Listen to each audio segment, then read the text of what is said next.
안녕하세요, 모니카입니다. 오늘은 레바논 와인에 대해서 이야기를 좀 해보려고 해요. 오늘 이렇게 2병의 레바논 와인도 가져왔고요. 레바논 와인이라고 하면 조금 생소하시죠? 그런데 레바논 지역은 무려 기원전 4000년경에 이미 굉장한 양의 와인을 생산해서 주변 국가들에 수출했을 만큼 굉장히 발달한 양조 기술을 가지고 있었던 지역이에요. 인류의 와인 양조 시작은 현재의 조지아, 아르마니아, 아제르바이잔이 위치한 트랜스코케이시아라고 불리는 지역으로 알려져 있어요. 이때 와인 문화가 남쪽 메소포타미아 문명과 고대 가나안 지역으로 내려가고 다시 고대 이집트로 전해지죠. 현재 레바논은 이스라엘, 시리아와 함께 당시 가나안에 해당하는 지역인데요. 고대 이집트에서는 이 가나안 지역을 일컬어서 물보다 와인이 더 많은 지역이라고 말하기도 했고요. 실제로 고대 이집트 초대 왕의 무덤에서는 300여 개가 넘는 와인 항아리가 발견되었는데요. 그 와인 항아리는 가나안 지역에서 직접 수입을 해온 와인으로 밝혀졌습니다. 그러니까 기원전 3,4천년경에 이미 가나안 지역의 와인 양조 기술은 굉장히 성숙해 있었고 주변 국에 수출을 할 정도의 와인 문화를 가지고 있었던 거죠. 현재로 따지면 프랑스 보르도처럼 고대 시대에 유명했던 와인 생산지였죠.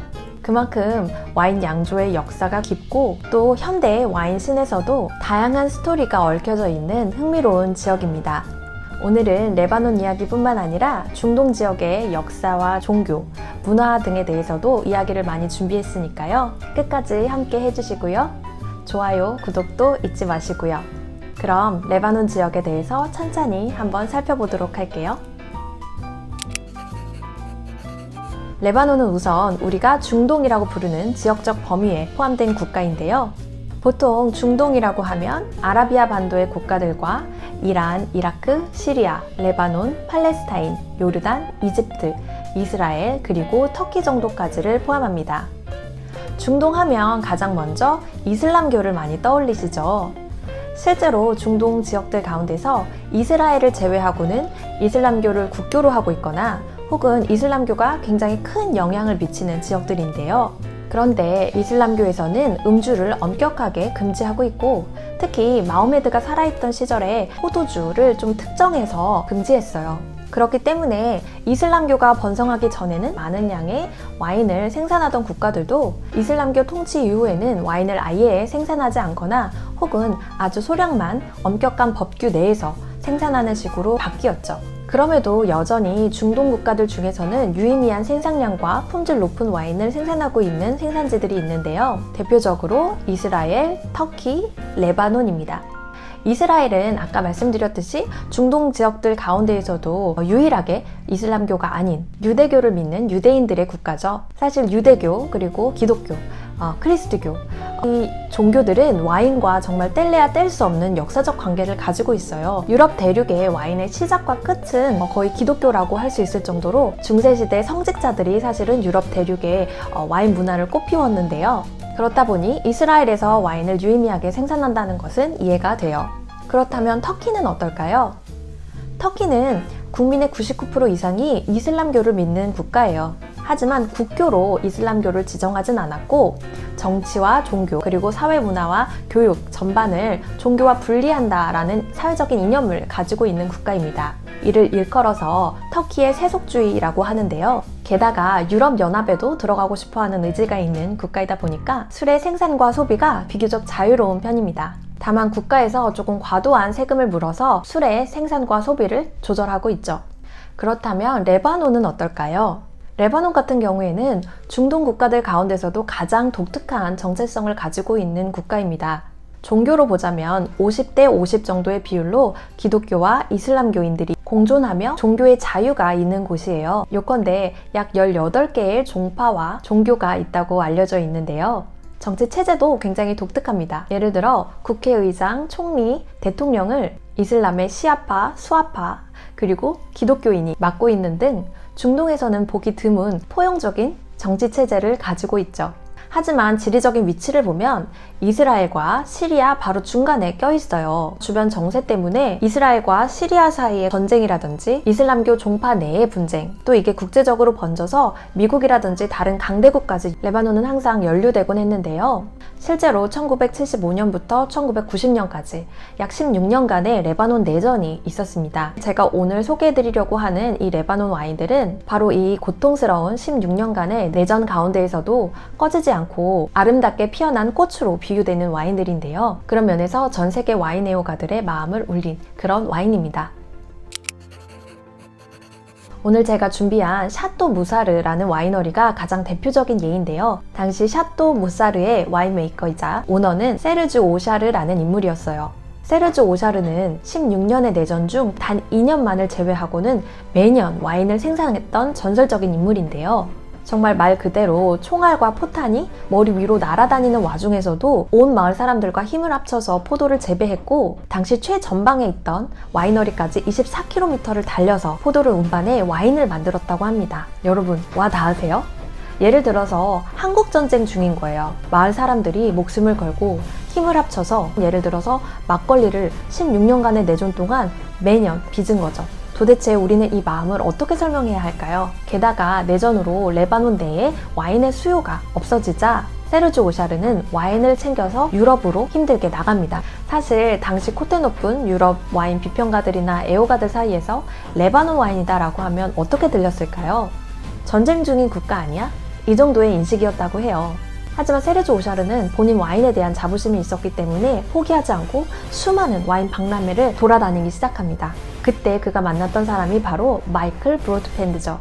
마이클 브로드밴드는 어떤 인물이냐 하면요, 영국에서 거의 전설적인 와인 비평가이자 작가이자 또 와인 경매가이고 또 마스터 오브 소믈리에라는 위치에 있는 굉장히 영향력이 큰 사람이었어요.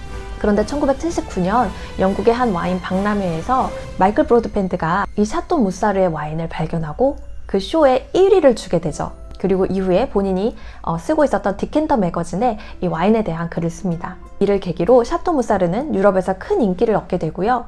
레바논이라는 지역이 와인 생산 국가 지도에 깃발을 꽂게 되죠. 사실 샤또 무사르 이야기가 가장 드라마틱하고 또 대표적인 이야기이기 때문에 샤또 무사르 이야기를 가장 많이 하지만 레바논에는 굉장히 훌륭한 와이너리들이 아주 많이 포진되어 있어요. 그리고 16년간의 내전 속에서도 샤또 무사르처럼 꿋꿋하게 자신들의 와인과 와이너리를 지켜낸 사람들이 굉장히 많은데요. 이처럼 전쟁 속에서도 꽃을 피운 레바논 와인에 대한 이야기가 더 궁금하시다면 추천드릴 다큐멘터리 영화가 있어요. 바로 와인 앤 월라는 다큐멘터리 영화인데요. 이 다큐멘터리에서는 보다 다양하게 샤또 무사르 뿐만 아니라 이 전쟁 중에 레바논 전쟁 중에서도 와인을 꿋꿋이 지켜나가고 만들어갔던 다양한 사람들의 인터뷰가 실려져 있는데요. 영화에서 이런 부분이 나와요. 한 와이너리의 오너인 여자분인데 내 인생은 항상 전쟁과 와인이었다. 그분은 어렸을 때부터 전쟁을 겪었고 하지만 포도 농장 그리고 와이너리를 하고 있는 아버지의 딸로서 항상 와인이 있었다는 거죠. 전쟁이 일어나는 것도 와인을 생산하는 것도 그냥 나의 삶의 일부다 이렇게 말씀하시는 부분이 있었어요. 전쟁이 일어났다고 해서 왜 와인을 만드십니까? 라고 묻는다면 그 사람들은 왜냐하면 이게 내 일이고 이게 내 삶이니까요 라고 답할 테죠.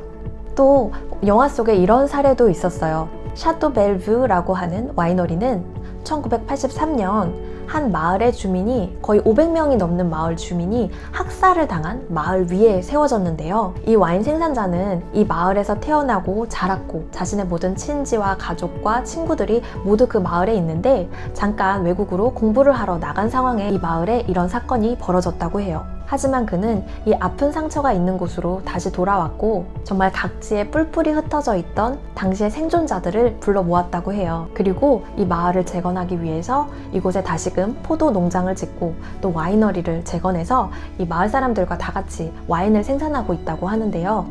내전이 끝난 이후로 사실 최근까지 그나마도 조금 여러 가지 정상화된 모습을 보이는 레바논이었는데요. 다시 최근에 코로나 바이러스로 문제가 생기고 또 작년 8월에 베이루트 항구에서 초대형 폭발 참사가 일어나면서 정말 수백 명이 사망했고 정부 내각이 퇴각하고 시위대들이 구성되면서 지금 현재 레바논은 거의 8개월째 제대로 된 정부가 꾸려지지 않은 걸로 알고 있어요. 그래서 굉장히 그 어느 때보다 힘든 시기를 겪고 있다고 알고 있고요. 16년의 전쟁 중에서도 꿋꿋하게 너무나도 아름다운 이런 와인들을 만들었듯이 이번 상황도 좀 잘 견뎌내어서 이토록 값진 보물 같은 와인들을 계속 맛볼 수 있었으면 좋겠다는 희망을 가집니다. 오늘 와인은 샤또 무사르의 레드 와인과 화이트 와인 이렇게 두 개를 준비했는데요. 가장 대표적인 와인 둘이에요.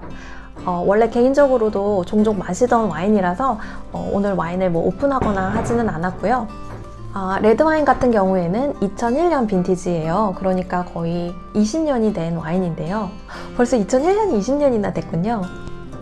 2001년 빈티지 샤또 무사르는 제가 개인적으로 좀 좋아하는 빈티지 중 하나예요. 지금 딱 먹을 때가 된, 숙성이 너무 잘 된 타이밍이라고 저는 개인적으로 생각하고요. 이 샤또 무사르 레드 와인 같은 경우에는 까베르네 소비뇽과 생소 그리고 까리냥 이렇게 블렌딩이 되어 있는 와인인데요. 20년이 된 와인이지만 아직까지 과실 풍미가 굉장히 좋고요. 시가 향이라든지 어떤 가죽 아니면 아주 다크 초콜릿 이런 느낌의 뉘앙스가 함께 어우러져 있어요. 그리고 탄닌도 굉장히 많이 풀어져서 아주 스무스한 탄닌까지 느낄 수 있는 그런 와인입니다. 저는 이게 또 스파이스가 많은 와인이다 보니까요. 약간 스파이스가 있는 음식이랑 페어링하는 것도 좋아해요. 예를 들어서 저는 양고기랑도 샤또 무사르를 잘 마시는 편이고요. 그런데 이렇게 좀 처음 좀 복합적인 그런 씁쓸한 맛이 느껴지는 와인을 접하시는 분들 같은 경우에는 조금 거부감이 있을 수도 있어요. 특히 샤또 무사르 와인 같은 경우에는 그 특유의 약간 독특한 휘발성 향이 있는데요. 저 같은 경우에는 그게 약간 개성으로 느껴지고 캔팅을 해서 마시면 많은 부분 그 향이 많이 날아갑니다. 화이트 와인 같은 경우에는 2010년 빈티지를 가져왔는데요. 이 와인 같은 경우도 벌써 10년이 지난 와인인데도 굉장히 맛있게 숙성이 되었고 재미있게도 시트릭한 느낌도 있으면서도 입 안에서 굉장히 오일리한 질감이 있다는 게 저는 좀 특징적이었어요. 약간 프랑스 론 화이트 와인 생각도 나고 아무쪼록 다른 어떤 곳에서도 맛보지 못하는 레바논 화이트 와인 토착 품종으로 만든 와인이니까요. 한번 기회가 되시면 트라이 해보시는 것도 재미있을 것 같아요. 이렇게 해서 오늘 준비한 이야기가 끝이 났는데요. 어떻게 재미있게 보셨나요? 재미있게 보셨다면 좋아요, 구독 잊지 마시고요. 다음에 또 재미있는 이야기로 찾아뵙도록 하겠습니다. 오늘도 와인을 닮은 하루 되세요.